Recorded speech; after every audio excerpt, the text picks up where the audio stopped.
امام محمد باقر علیہ السلام، آپ وہ منفرد شخصیت ہیں ائمہ طاہرین علیہ السلام میں کہ جن کے والد بھی علوی، آپ کی والدہ بھی علویہ، آپ کے والد بھی فاطمہ زہرا سلام اللہ علیہا کے براہ راست اور آپ کی والدہ بھی جناب فاطمہ زہرا سلام اللہ علیہا کی براہ راست دختر، اس اعتبار سے کہ امام محمد باقر علیہ السلام کے والد محترم امام زین العابدین علیہ السلام امام حسین علیہ السلام کے فرزند کے جو فرزند زہرا ہیں، اور آپ کی والدہ ماجدہ جناب فاطمہ ام عبداللہ کے نام سے جنہیں تاریخ میں جانا جاتا ہے، امام حسن مجتبیٰ علیہ السلام کی دختر ہیں، آپ کی بیٹی۔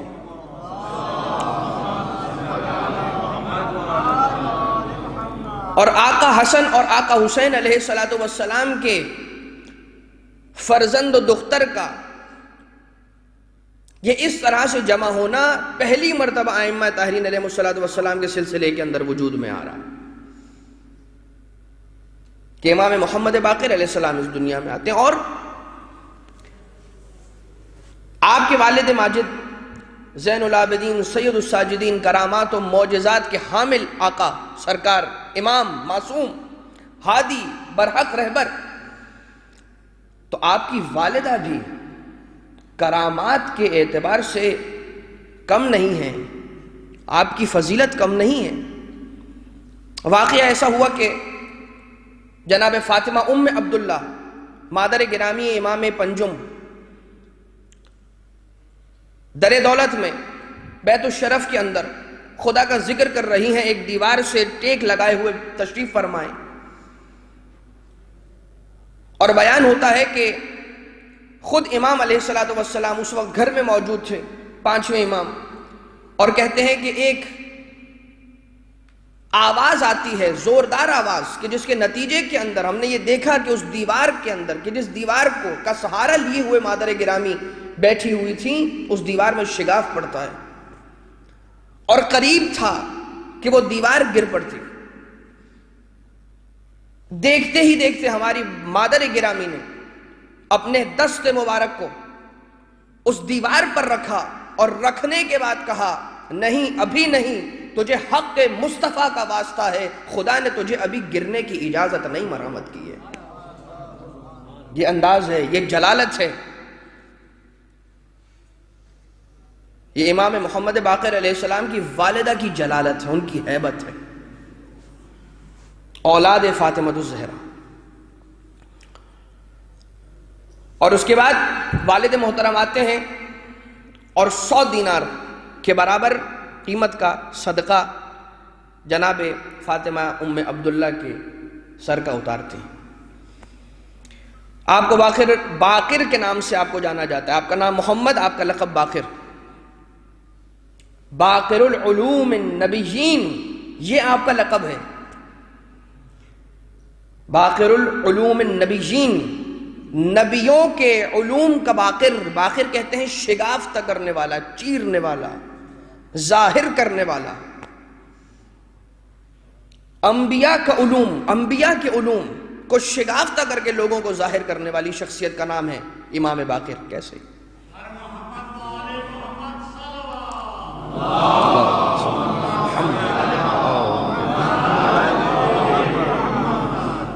ایک جانب کے جہاں پر ختمی مرتبت کا یہ ارشاد ہے، انا مدینۃ العلم وعلی بابھا، میں شہر علم ہوں اور علی اس کا دروازہ ہے، انا مدینۃ الحکمت وعلی بابھا، من اراد العلم والحکمت فلیاتھا من بابھا، میں شہر حکمت ہوں اور علی اس کا دروازہ ہے، جو علم و حکمت چاہتا ہو اسے چاہیے کہ اس دروازے سے آئے۔ دیکھیے بڑے پوشیدہ پیغامات ہیں، رسول اکرم کا کلام ابس نہیں ہے، اس کے ایک ایک لفظ میں، کلام میں حکمت پوشیدہ ہے۔ کیوں فرمایا کہ دروازے سے آئیں؟ یہ کیوں نہ کہا کہ کوئی چاہے تو چھت سے بھی آ سکتا ہے، کوئی چاہے تو کھڑکیوں سے بھی آ سکتا ہے؟ غور کرنے کی ضرورت ہے۔ فرماتے ہیں کہ جسے علم چاہیے، جسے حکمت چاہیے، اسے چاہیے کہ دروازے سے ہی آئے، کیونکہ دروازہ علی ابن ابی طالب کی ذات ہے۔ کس کا دروازہ؟ اس علم کے شہر کا دروازہ۔ یعنی کہ اگر یہ کہا جائے تو بے جا نہ ہوگا کہ تمام انبیاء کا علم ایک طرف، رسول خدا کا علم ایک طرف، علی علیہ السلام اس شہر علم کا دروازہ ہیں، تو یہی امام محمد باقر العلوم النبیین علیہ السلام وہ ہیں کہ جو ان تمام علوم کو شگافتہ کر کے ظاہر کرنے والے ہیں اپنی خلق خدا کے سامنے۔ یہ مولا کی فضیلت ہے، اور خود اس اعتبار سے بھی مولا کو وہ موقع مل رہا ہے کہ جب خاص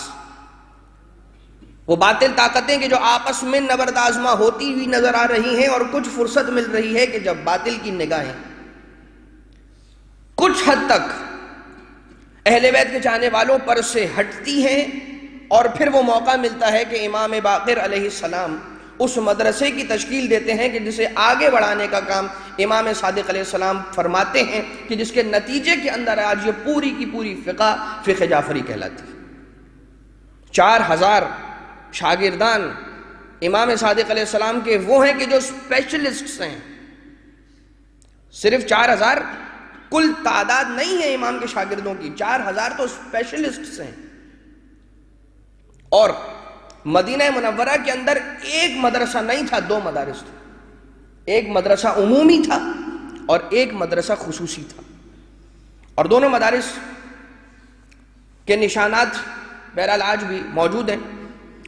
جو افراد مدینہ منورہ کی زیارتوں سے مشرف ہو چکے ہیں وہ دیکھ چکے ہوں گے، اور خدا سے دعا ہے کہ بار اللہ تجھے واسطہ محمد و آل محمد کا، تجھے واسطہ اپنے حبیب کا،